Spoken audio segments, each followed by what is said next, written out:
여호사밧의 신앙. 여호사밧의 신앙. 오늘부터 이스라엘 여러 왕들의 이야기를 계속해서 시리즈로 설교하려고 합니다. 오늘은 그 첫 번째 왕으로 여호사밧이라고 하는 왕을 여러분에게 소개하는 것을 통하여 우리가 어떤 신앙생활을 해야 할지를 살펴보고자 합니다. 여호사밧 왕은 이스라엘 남북 왕조 시대에 남왕국의 왕이었습니다. 아버지 아사라고 하는 왕의 뒤를 이어서 남유다 왕국의 네 번째 왕이 된 사람입니다. 그 이름의 뜻이 무엇이냐 하면 여호와께서 다스리신다라고 하는 근사하고 멋진 이름 뜻을 가지고 있습니다.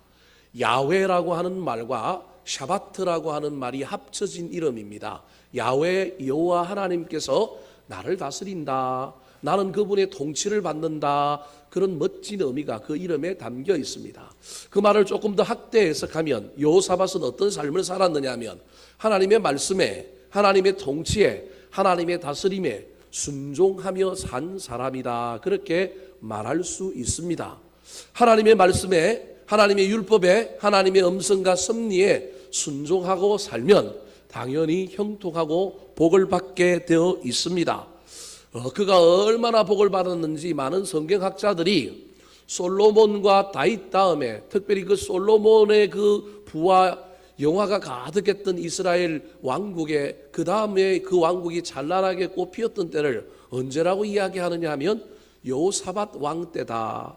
육적으로도 물질적으로도 뿐만 아니라 영적으로 큰 부흥을 일으켜서 제2의 솔로몬 시대를 살았다라고 말하는 평가가 있을 정도로 여호사밧 왕은 아름다운 시절을 보낸 왕이었습니다. 하나님께서 그에게 어떤 복을 주시고 어떤 형통을 주셨는지 오늘 보면 5절과 10절에 그것을 표현해 놓고 있습니다. 같이 한번 읽어볼까요? 시작. 그러므로 여호와께서 나라를 그의 손에서 견고하게 하심에 유다 무리가 여호사밧에 예물을 드렸으므로 그가 부귀와 영광을 크게 떨쳤더라. 여호와께서 유다 사방의 모든 나라에 두려움을 주사 여호사밧과 싸우지 못하게 하심에 하나님이 그의 손을 통하여 나라를 견고하게 해주셨다 뿐만 아니라 그를 통하여 부귀와 영광을 크게 떨치도록 하나님께서 엄청난 복을 주셨다라는 거예요. 10절에서는 유다라고 하는 나라 사방에 있던 모든 나라들이 이 여호사밧이 다스릴 때 두려움 때문에 감히 이 유다 왕국과 대적을 하지 못할 정도로 이 나라에 태평성대가 이루어졌다, 그렇게 말하고 있습니다. 그렇다면 이 여호사밧이 도대체 어떻게 했길래 이런 복을 받았을까요? 그의 이름의 뜻에 나타난 것처럼 그가 하나님께 순종하여 이 복을 받았는데 그의 순종의 구체적인 모습, 하나님의 통치와 다스림의 구체적인 모습은 어떻게 나타났을까요? 오늘 본문을 살펴볼 때 여호사밧의 신앙을 저와 여러분도 욕심내고 도전하며 그것을 따라 살기로 결단하게 되시기를 예수님의 이름으로 축원합니다. 자, 그렇다면 여호사밧의 신앙의 첫 번째 특징은 무엇일까요? 따라 하시겠습니다. 조화를 이룬 근사한 신앙. 조화를 이룬 근사한 신앙. 성숙한 사람, 성숙한 신앙인은 조화를 이룹니다. 영육의 조화를 이루어야 합니다. 사람이 육신은 건강한데 몸이 아프면 그것도 얼마나 안타깝습니까? 몸은 건강하고 또 괜찮은데 이게 영적으로 또는 신앙적으로 지적으로 문제가 있다, 그것처럼 안타까운 일도 없습니다. 교회 안에서 신앙생활은 잘하는데 세상에 나가면 이게 허당이에요. 신앙과 세상의 삶, 예배와 일도 조화를 잘 이루어야 합니다. 교회당 앞에서는 멋진 집사요, 멋진 건사인데 교회당 안에서 보면, 예배당 안에서만 예배할 때가 보면 신앙이 멋진데 세상 사람들에게는 좋은 평판을 듣지 못하고 세상에서 제목 하나 감당하지 못한다면 그것도 안타까운 일이 아닐 수 없습니다. 여호사밧은 영육의 조화를 이룬 사람이었습니다. 특별히 그는 인간적으로도 꽤 매력이 넘치는 사람이었습니다. 오늘 본문 1절과 2절에 그의 인간적인 면모를 우리에게 잘 보여주고 있습니다. 같이 한번 읽어볼까요? 시작. 아사의 아들 여호사밧이 대신하여 왕이 되어 스스로 강하게 하여 이스라엘을 방어하되 유다 모든 견고한 성읍의 군대를 주둔시키고 또 유다 땅과 그의 아버지 아사가 정복한 에브라임 성읍들의 영문을 두었더라. 성경이 여호사밧을 소개하면서 제일 먼저 그의 특징을 우리에게 이야기하고 있는 것이 바로 스스로 강하게 하여라고 하는 단어입니다. 저 문구를 우리가 잘못 해석하면 저놈 참 교만한 놈이네, 저놈 자기 힘만 의지하는 놈이네, 그렇게 해석할 수 있습니다. 물론 저 말이 그런 표현이기도 하지만 스스로 강하게 하였다라고 하는 말을 자율적으로 하나님이 그에게 주신 자유의지 범위 내에서 자기에게 주신 은사와 자기가 받은 달란트, 자기에게 주어진 환경 속에서 그가 할 수 있는 일을 최선을 다하여 한 사람이다라고 하는 것을 저렇게 표현하고 있는 겁니다. 사랑하는 성도 여러분, 시편 37편 3절에 보면 다윗이 노래하기를 우리 그리스도인을 뭐라고 얘기하고 있느냐 하면 성실을 식물로 삼는 사람, 성실을 음식으로 삼는 사람이라고 말하고 있습니다. 우리 그리스도인들은 최선을 다하는 사람이어야 합니다. 우리 그리스도인들은 신실하게 일하는 사람이어야 합니다. 우리 그리스도인들은 성실한 사람이어야 합니다. 근데 여기까지 멈추면 큰일 납니다. 성실만 하고 최선을 다하면 누구 힘만으로 살게 되느냐 하면 내 힘만으로 사는 거예요. 내가 했다, 모든 것이 내가 이루었다, 이렇게 할 가능성이 많습니다. 그래서 저와 여러분의 삶에는 인간적으로도 열심을 다하고 최선을 다하는 일도 있어야 하지만 거기에 뭐가 보태져야 되느냐 하면 하나님의 은혜, 하나님의 도우심을 구하는 놀라운 신앙적인 태도가 합해져야 합니다. 세상 사람들 중에, 아니 우리 그리스도인들 중에 이 조화를 이루지 못한 사람들이 얼마나 많은지 모릅니다. 너무 한쪽으로 치우쳐 있는 사람들이 많습니다. 인간적으로는 아무 일도 하지 않고 아무것도 하지 않으면서 오로지 기도만 하고 하나님 앞에 나아가 하늘에서 사과가 뚝 떨어지기를 기다리는 신앙, 그거 신앙 아닙니다. 그건 미신입니다. 저와 여러분이 많은 자녀들을 바라보면서 우리가 기도해야 하지만 또 그 자녀들이 열심히 최선을 다할 수 있도록 저와 여러분이 격려하고 축복해야 되는 이유가 여기에 있습니다. 우리 하나님 물론 능력이 있어서 인간이 아무 일도 하지 않으면 돌들을 통하여도 일하게 하시고 찬양을 받게 하실 분이 누구냐 하면 우리 하나님입니다. 그러나 우리 하나님은 일반적인 섭리 속에서 반드시 누구를 통하여 일하시느냐 하면 사람을 통하여 일하십니다. 우리의 손을 통하여 복을 주시고 나를 통하여 많은 일들을 이루어 가시는 것이 하나님의 일반적인 섭리입니다. 그래서 많은 일들이 사람의 열심 위에 하나님의 열심이 보태질 때 일어납니다. 사람의 열심과 하나님의 열심이 마주치는 곳에서 기적이 일어나고 놀라운 하나님의 은혜가 일어나는 겁니다. 그래서 이 두 가지의 조화를 이루지 못하면 큰일 납니다. 여호사밧은 인간적인 열심, 스스로 강하게 하고 나에게 주어진 시간과 내 은사와 내 달란트를 가지고 내 처지와 환경 속에서 내가 할 수 있는 최선의 일을 다 했습니다.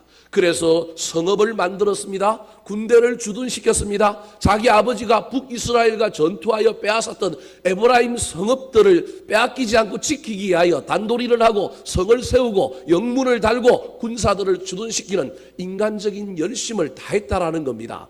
이것만 하면 에브라임이 별로 매력 없는 사람입니다. 여호사밧이 별로 매력이 없는 사람입니다. 근데 여호사밧은 저기에다가 보태고 있는 것이 있습니다. 무엇을 보태고 있습니까? 하나님의 열심, 하나님의 은혜, 하나님의 도우심을 구하고 있는 놀라운 삶의 태도가 그 위에 얹혀져 있습니다. 3절, 4절 말씀 같이 한번 읽어볼까요? 시작. 여호와께서 여호사밧과 함께 하셨으니 이는 그가 그의 조상 다윗의 처음 길로 행하여 바알들에게 구하지 아니하고 오직 그의 아버지 하나님께 구하며 그의 계명을 행하고 이스라엘의 행위를 따르지 아니하였음이라. 바알들에게 구하지 아니하고 누구에게 구하였다고요? 하나님께 구하였다. 자기 인간적인 열심을 가지고 최선을 다했지만 그걸로 끝내는 것이 아니라 이 여호사밧은 하나님께 구하는 신앙의 열심도 있었다. 인간적인 열심에 신앙의 열심을 더하여 조화를 이루고 있는 사람이다. 그렇게 말하고 있는 것입니다. 이 얼마나 멋지고 근사합니까? 특별히 저 바알들에게 구하지 아니하였다라고 하는 말은 그 당시 이스라엘 내에서도 바알 신을 섬기는 사람들이 있었고 인생의 중대한 일을 결정할 때 선택의 순간마다 이상한 짓을 하는 거예요. 어떤 이상한 짓을 하느냐 하면 전쟁에 나가야 되거나 어떤 선택의 순간마다 미신적이고 우상적인 행위를 통하여 자기들의 인생을 결정하는 일들이 이 이스라엘 사회에 있었던 겁니다. 우리도 옛날에 어린 시절에 갈래길이 두 가지 나타나면 어디로 가야 될지 모를 때 어떻게 했어요? 손에 침을 딱 받아갖고 어떻게 합니까? 요걸 딱 쳐가지고 많이 침이 튕기는 쪽으로 이 길이 옳은 길이다. 우리가 그렇게 갔지 않습니까? 이 얼마나 미신적인 겁니까? 오늘날에도 한국 교회 안에 수많은 그리스도인들이 얼마나 신앙생활을 하면서도 미신적인 행위에 빠져 있는지 모릅니다. 어제가 길일이런지 손 없는 날이라고 세상 사람들이 말하는 날인지 어제 제가 다녀보니까 이사를 많이 해요. 어제가 몰라요. 저는 뭔지 모르겠지만 예수를 믿으면서도 아들 장가간다고, 이사한다고, 개업한다고, 좋은 날짜를 받는다고 미아리에 나타난 권사님들이 많다는 소문들이 퍼져 있습니다. 여러분, 이게 어찌 우리가 예수 믿는 사람들이 이런 행동을 해야 하겠습니까? 그 당시 이스라엘 사람들에게도 그런 일들이 있을 때마다 선택의 순간마다 하나님께 구하지 않고 내가 할 수 있는 최선의 일을 다해놓고 그 위에 하나님 은혜를 주십시오. 하나님 긍휼을 주십시오. 내가 아무리 이런 일을 해도 하나님께서 은혜 주시지 않으면 모든 일이 헛것입니다. 이 세상의 주인은 하나님입니다. 난 하나님 의지하고 내가 할 일을 다 했으니 이제 주님의 처분만을 기다리고 간절히 사모합니다. 이러고 나아가야 되는데 그 당시 사람들이 바알신을 섬겼던 우상들의 방법을 썼던 거예요. 그것이 무슨 일이냐 하면 어떤 일을 결정할 때마다 짐승의 배를 갈라서 그 짐승의 내장을 보고 행동을 선택하고 결정하는 거예요. 전쟁에 나가야 되는데 저 전쟁에 나가서 우리가 질지 아니면 나가야 될지 말아야 될지를 어떻게 결정하느냐 하면 짐승 하나를 잡아다가 그 배를 가르고 내장의 상태를 보는 거예요. 내장의 상태가 이상하고 뭐 좀 썩어가고 문제가 있으면 이건 가라는 얘기가 아니고 가지 말라는 얘기라고 받아들이는 거예요. 근데 내장이 선홍빛을 띠고 내장이 괜찮으면 이긴다라는 거예요. 하나님께 물어보지도 않고 전략을 따져보지도 않고 왜 나가야 되는지 당위가 있는지 없는지도 보지도 않고 꼭 전쟁은 이겨야만 하는 겁니까? 아닙니다. 지는 전쟁이라도 명분이 있으면 해야 될 때가 있는 거예요. 전쟁은 이기려고만 하는 것이 아니기 때문에 그래요. 그래서 그런 걸 따져보고 나가야 될지 말아야 될지 또는 하나님께 물어야 되는데 그러지 않고 인생의 모든 선택과 결정을 바알신에게 물어볼 뿐만 아니라 그 바알신에게 물어보는 것을 그 짐승의 배를 갈라서 내장을 보고 결정하는 안타까운 일들이 이스라엘 사회에 있었다라는 거예요. 근데 여호사밧은 그 모든 일들을 없이 한 겁니다. 구약의 왕들을 평가할 때 크게 세 가지를 가지고 평가합니다. 하나가 다윗의 길을 걸었느냐, 두 번째가 우상을 철폐하고 율법을 따르고 계명대로 살았느냐, 세 번째가 아주 중요한 게 하나 있는데 그게 오늘 본문 6절에 나오는 거예요. 그게 뭐냐 하면 산당을 제하였느냐 제하지 아니하였느냐는 거예요. 구약의 왕이 옳으냐 옳지 않느냐의 기준은 다윗입니다. 다윗처럼 행하였느냐. 그리고 두 번째가 우상 철폐와 말씀, 율법의 기준이 있었어요. 또 다른 하나가 있었는데 그게 뭐냐 하면 산당을 철폐했느냐 안 했느냐 이야기입니다. 산당은 어떤 것이냐 하면 이스라엘 백성들이 1년에 3번 중앙성소인 예루살렘에 올라가서 예배를 드려야 했습니다. 근데 지방에 있는 사람들이 생업을 그대로 둔 채 그 올라간다는 게 쉬운 일은 아니지 않습니까? 그래서 사람들이 불가피하게 어쩔 수 없이 절기를 지키려고 예루살렘에 올라가야 되는데 못 올라가는 불가피한 상황들 때문에 옛날에 하나님께 믿음의 선배들이 기도하여 응답을 받았던 영험한 장소들에 작은 집 하나 지어놓고 거기 가서 하나님께 기도했던 거예요. 나쁜 의도는 아니지만 그렇게 꽤 선한 것도 아니지만 어쩔 수 없는 상황 속에서 만들어졌던 것이 무엇이냐면 산당입니다. 그래서 그 유명한 솔로몬 왕도 어디 가서 1000번제를 지냈어요? 기브온이라고 하는 곳에 있는 산당에 가서 드렸다니까요. 우리가 솔로몬 하면 막 좋은 사람인 줄 알고 있는데 그도 어디 가서 예배를 드렸냐 하면 산당에 예배를 드렸어요. 물론 그 시절에는 성전이 없고 성막 해막이 있던 데이기 때문에 기브온에 아마 해막이 있지 않았을까 사람들이 그렇게 이야기를 해요. 근데 분명히 기브온 해막에 가서 드린 게 아니라 어디에서 드렸다고 성경은 기록하고 있느냐 하면 산당에서 예배를 드렸다라는 거예요. 산당은 신앙 편리주의의 산물입니다. 편리주의에 물들게 되면 편리주의는 반드시 우리를 부패하게 만들고 엉뚱한 길로 가게 됩니다. 사랑하는 성도 여러분, 신앙생활 너무 편하게 하려고 쫓아다니지 마시기 바랍니다. 때로는 불편해야 되고요, 때로는 힘들어야 됩니다.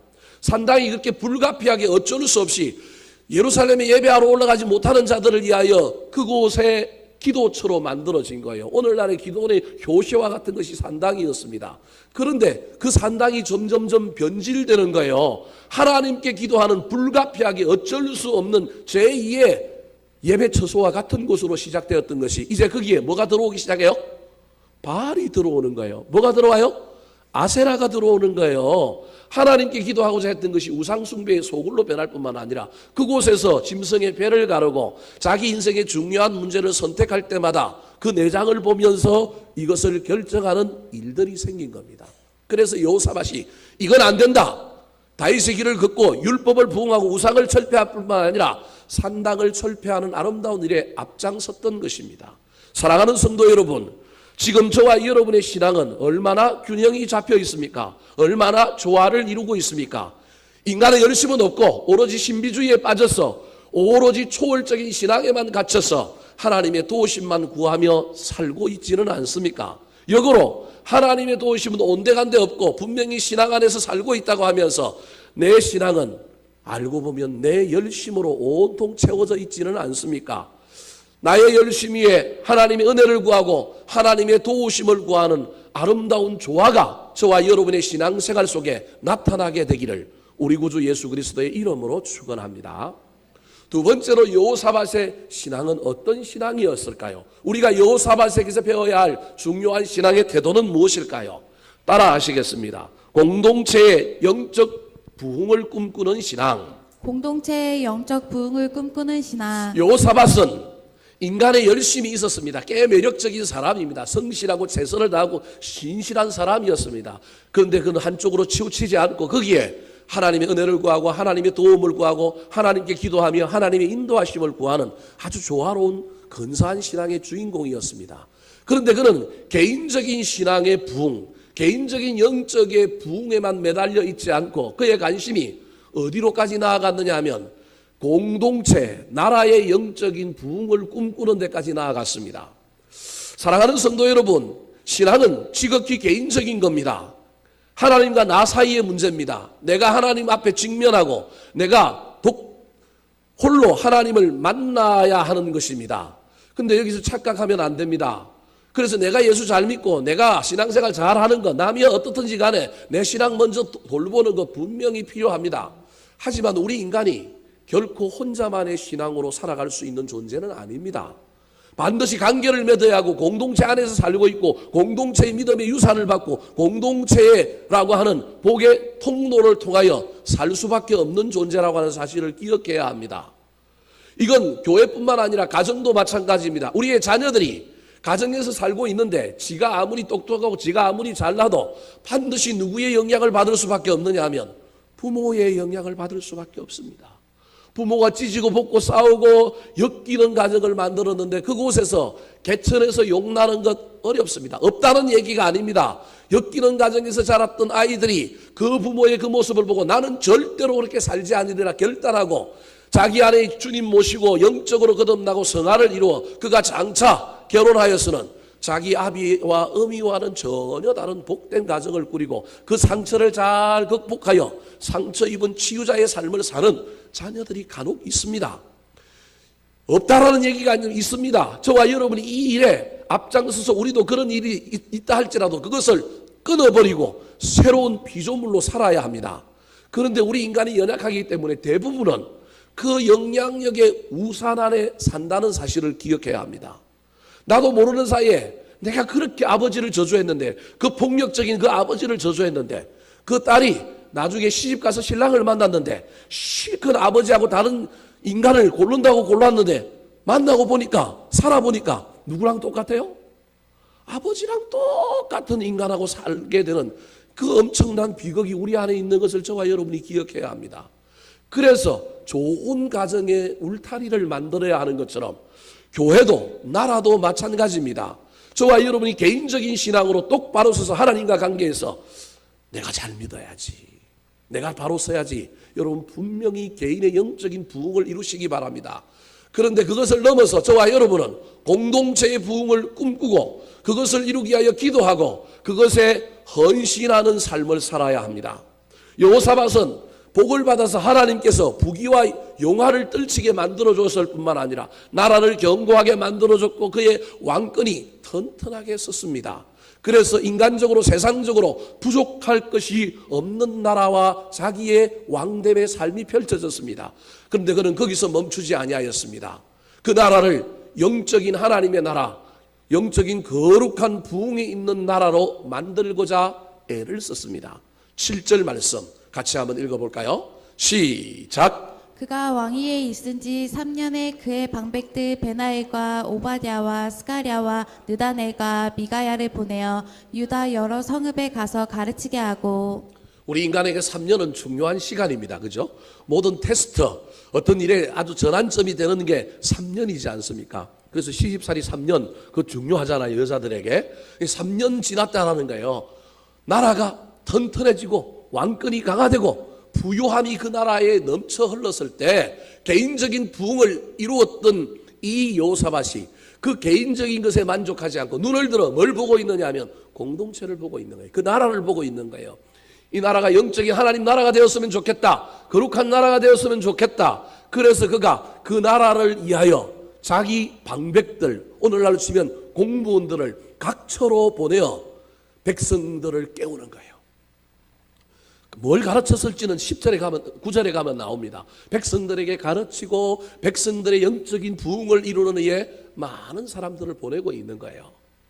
그런데 8절과 9절에 보면 더 나아가서 관리들만 보내는 것이 아니라 8절에는 또 누구를 보낼까요? 같이 한번 읽어보겠습니다. 시작. 또 그들과 함께 레위 사람 스마냐와 느다냐와 스바랴와 아사엘과 스미라못과 여호나탄과 아도니아와 도비야와 도바도니아 등 레위 사람들을 보내고 또 저희와 함께 제사장 엘리사마와 여호람을 보냈더니. 잘 읽었습니다. 어찌 저런 이름들을 우리가 술술술 잘 읽을 수 있겠습니까? 참 고생하셨습니다. 여러분, 관리들을 보냈습니다. 행정이 필요하다라는 거예요. 프로그램이 필요하다라는 거예요. 근데 행정과 프로그램만 가지고는 영적인 부흥을 이룰 수 없습니다. 근데 그 위에 누굴 보냈습니까? 레위 사람을 보냈어요. 또 누굴 보냅니까? 제사장들을 보낸 거예요. 이건 말씀의 부흥 그리고 예배의 부흥을 의미하는 거예요.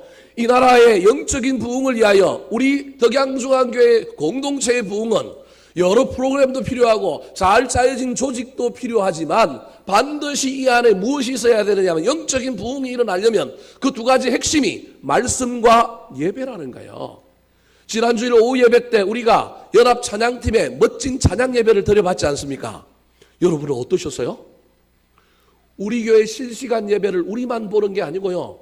주변에 있는 목사님들이 많이 봅니다. 저한테 지난주일 날 많은 사람들이 전화 와가지고요. 칭찬했을 뿐만 아니라 제일 큰 칭찬이 뭔지 알아요?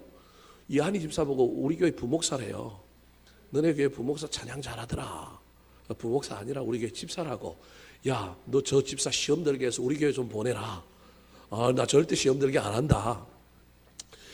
여러분, 예배가 부흥하는 것, 이게 얼마나 귀한 일인지 모릅니다. 사람이 많이 모이고 조직이 잘 짜여지고 일사불란하게 움직이는 것도 중요하지만 반드시 우리의 영적인 부흥이 계속해서 전진하고 더 아름답게 풍성하게 열매 맺기 위해서는 공동체가 더 영적으로 부흥해야 된다는 사실을 기억해야 합니다. 그 부흥의 가장 강력한 두 가지 무기, 가장 강력한 핵심은 말씀과 예배입니다. 말씀이 쌓여가고 말씀이 유통되고 예배가 감격적이고 기도가 살아있고 찬양의 능력이 있어서 사람들의 마음을 어루만지고 그 속에 변화가 일어나는 놀라운 일이 일어난다면 그것이 흘러 넘쳐서 나도 모르는 사이에 그 교회에 있는 동안에 저와 여러분이 신앙이 성장하고 복을 받지 않겠습니까? 9절 말씀 같이 한번 읽어볼까요? 9절 시작. 그들이 여호와의 율법책을 가지고 유다에서 가르치되 그 모든 유다 성읍들로 두루다니며 백성들을 가르쳤더라. 이런 공동체의 영적인 부흥이 일어나기 위해서는 헌신된 사람이 필요한 거예요. 두루다니는 사람들이 필요한 거예요. 여호사밧이 관리들을 보내고 방백들을 보내고 레위 사람을 보내고 제사장들을 보냈는데 거부하는 사람이 없어요. 반대하는 사람들이 없어요. 순종하여 그들이 전국 방방곡곡을 두루다니며 하나님 나라를 전파하며 그곳에 영적인 부흥을 일으키는데 헌신하는 사람들이 있는 거예요. 그러니 그 나라가 어찌 거룩한 나라가 되지 않겠습니까? 어찌 그곳에 하나님의 임재가 일어나지 않겠습니까? 거기에 하나님의 축복과 은혜가 유통되는 놀라운 일이 일어나고 있는 것입니다. 사랑하는 성도 여러분, 저와 여러분은 개인적인 영적인 부흥, 은혜의 충만만을 바라보며 살고 있지는 않습니까?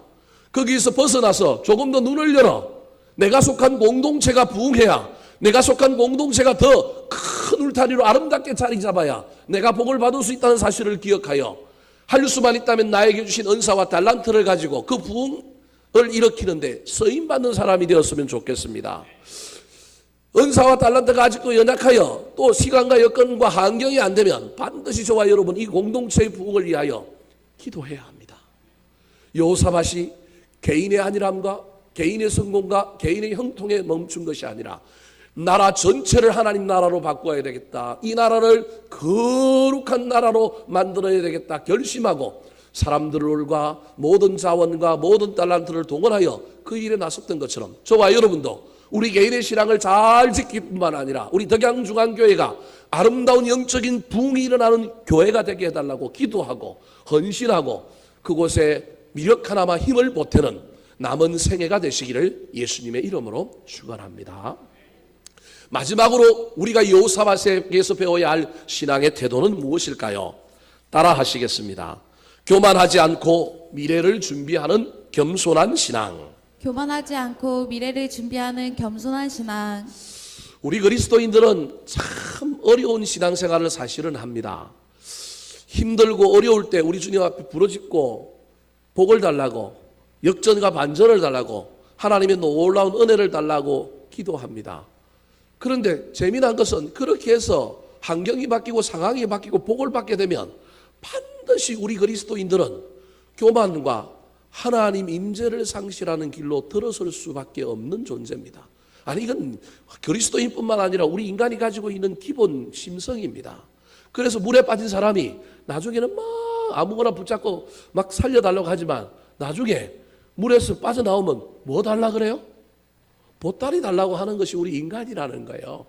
저와 여러분 안에 이 재성이 있음을 기억해야 합니다. 그래서 잠언 30장에 보면 아굴이라고 하는 사람이 자기 평생 하는 기도, 그걸 아굴의 평생 기도라고 하는데 그 기도가 거기에 있습니다. 그 기도의 내용이 뭐냐면 하나님 나로 너무 부하게도 마시고 너무 가난하게도 말게 해주십시오. 너무 부하여 하나님 모른다 할까 두렵고 너무 가난하여 하나님 이름을 욕되게 할까 두렵습니다. 다만 오직 필요한 양식으로 나를 먹여 주시옵소서 그렇게 말해요. 오직 필요한 양식이 뭐냐면 하나님인 거예요. 예수님인 거예요. 은혜인 거예요.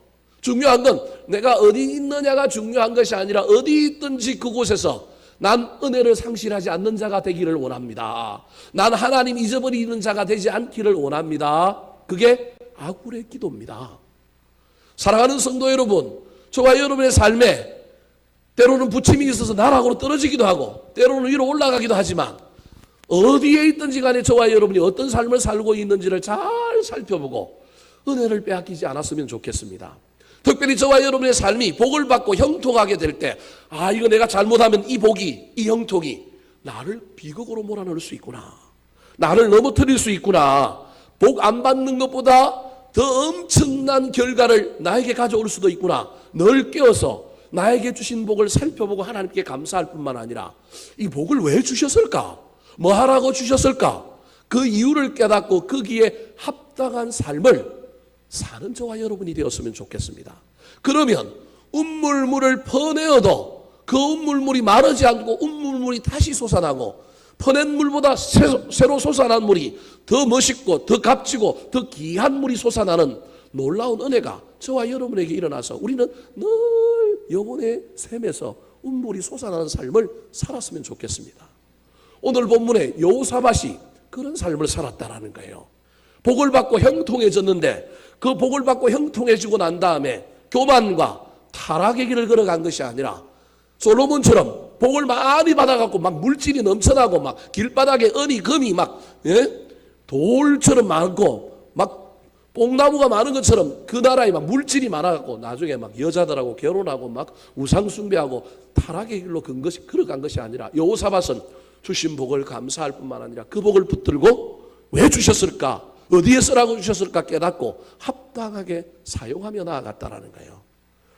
10절, 11절 말씀 하나님이 그에게 어떤 복을 주셨는지를 설명하고 있습니다. 같이 한번 읽어볼까요? 시작. 여호와께서 유다 사방의 모든 나라에 두려움을 주사 여호사밧과 싸우지 못하게 하심에 블레셋 사람들 중에서는 여호사밧에게 예물을 드리며 은으로 조공을 바쳤고 아라비아 사람들도 짐승떼 곧 수량 7,700마리와 수렴소 7,700마리를 드렸더라. 얼마나 큰 복을 받았는지 아무 나라도 덤비지 못하는 거예요. 나라가 튼튼한 거예요.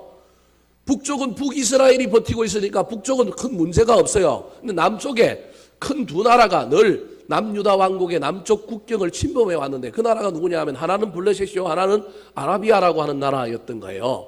근데 이 두 나라도 이제는 깨갱하고 이 여호사밧에게 뭐 합니까?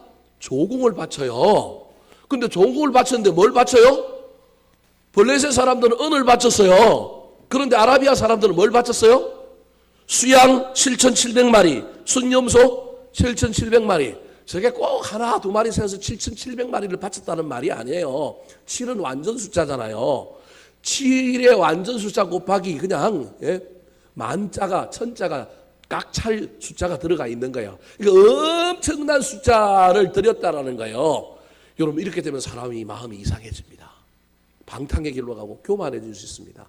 그런데 이 여호사밧이 이런 놀라운 부와 형통 속에서도 그 마음이 흔들리지 않고 주신 복에 감사할 뿐만 아니라 그것을 가지고 미래를 위하여 준비하고 예비하고 대비하는 일에 그것을 사용합니다. 써버립니다. 왜 주셨는지를 알고 합당하게 씁니다. 12절 13절 말씀 같이 읽겠습니다. 시작. 여호사밧이 점점 강대하여 유다의 견고한 요새와 국고성을 건축하고 유다 여러 성에 공사를 많이 하고 또 예루살렘에 크게 용맹스러운 군사를 두었으니 점점 타락해지는 것이 아니라 점점 강대했습니다. 성을 쌓습니다. 그리고 용맹한 군사들을 모으고 훈련시켰습니다. 14절부터 19절은 그 군사들의 숫자를 기록해 놓고 있는데 총 합치면 군사의 숫자가 116만 명입니다. 그의 아버지도 꽤 괜찮은 왕이었습니다. 아버지 이름이 아사입니다. 저는 이 왕을 나아자에 죽을 사자 그냥 그렇게 해석합니다. 그래서 누가 죽은 왕이에요? 자기가 죽은 왕이에요. 그러니까 이 왕도 얼마나 좋은 왕이에요. 자기를 죽였으니 얼마나 겸손한 왕이에요. 이 왕도 나라를 부흥시킨 왕이란 말이에요. 근데 이 왕 때, 이 아사 왕 때 남유다 왕국의 군사가 얼마였냐면 58만 명이었습니다. 근데 지금은 얼마라고요? 2배인 116만 명이나 되는 강력한 군사를 만들어 놓은 거예요. 주신 복을 허랑방탕한 데 쓴 것이 아니라 주신 은혜와 복에 감사할 뿐만 아니라 왜 주셨을까? 미래를 대비하라, 준비하라. 그런 놀라운 뜻을 깨닫고 그 일에 그것을 썼던 겁니다. 썼다고 사라진 게 아니고 썼다고 없어진 게 아니라 그것이 큰 은혜로 돌아온다는 것입니다. 사랑하는 성도 여러분, 저는 우리 덕양중앙교회가 이런 교회가 되었으면 좋겠습니다. 하나님께서 복을 주시고 은혜를 주셔서 부흥했으면 좋겠습니다. 그때 하나님께 감사할 뿐만 아니라 왜 우리에게 부흥을 주셨는가? 왜 우리에게 복을 주시는가? 왜 우리에게 사람을 붙여주셨는가? 왜 우리에게 물질을 주셨는가를 깨닫고 그것을 그 이후에 합당한 곳에 사용했으면 좋겠습니다. 움켜쥐고 그것을 가지고 우리의 편리한 대로 우리의 유익만을 위하여 사용할 때 공동체는 흔들릴 것입니다. 문제가 있을 것입니다. 어쩌면 우리 교회가 그런 하나님의 경고를 받았을지도 모릅니다. 사랑하는 성도 여러분, 형통할 때 저와 여러분의 인생 가운데 하나님의 은혜가 놀랍게 넘칠 때 다시 겸손해졌으면 좋겠습니다. 감사했으면 좋겠습니다. 더 나아가서 주신 이유를 잘 깨닫고 거기에 합당하게 사용함으로 말미암아 점점 더 강성해지게 만들고 더 큰 은혜와 복을 주고 더 건강하고 더 행복하게 만들어주는 저와 여러분의 신앙생활, 우리 가정, 우리 교회가 되기를 우리 구주 예수 그리스도의 이름으로 축원합니다. 한번 따라 하실까요? 여호사밧의 신앙. 여호사밧의 신앙, 조화를 이룬 근사한 신앙, 조화를 이룬 근사한 신앙, 공동체의 영적 부흥을 꿈꾸는 신앙, 공동체의 영적 부흥을 꿈꾸는 신앙, 교만하지 않고 미래를 준비하는 겸손한 신앙. 교만하지 않고 미래를 준비하는 겸손한 신앙. 기도하겠습니다.